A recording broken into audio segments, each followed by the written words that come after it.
On Ireland, ladies and gentlemen, this week we advanced on the joint principles on the continuation of the common travel area, and I welcome this.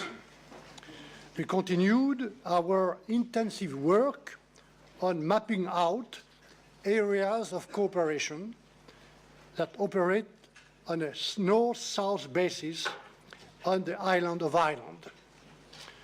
There is more work to do in order to build a full picture of the challenges to north-south cooperation resulting from the UK and therefore Northern Ireland leaving the EU legal framework. This is necessary in order to identify the solutions. This week, we agreed that the 6 principles proposed by the EU in September would guide our work on protecting the Good Friday Agreement in all its dimensions. I welcome the advances too that we've made on the discussions on Northern Ireland and Ireland. This week we developed the joint principles on the continuation of the common travel area. Our teams have also mapped out areas of cooperation that operate on a north-south basis. As Michel said, there's more work to do here in order to build a fuller picture of how we overcome the challenges to north-south cooperation once the UK has left the European Union. But I'm pleased to say we have made further progress here.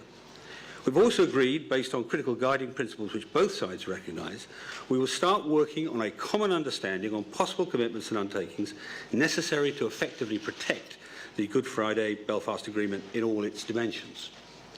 I said last time we were determined to tackle the unique circumstances of Northern Ireland by focusing creatively on specific solutions, and we've begun to do so. Middle there.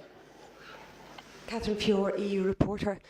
Secretary of State, you've talked a lot about the future relationship, but you've thrown on the table that you, at the outset, that you don't want to be part of the single market or in the customs union. I mean, one of the major achievements of Conservative governments over the year has been the Good Friday Agreement.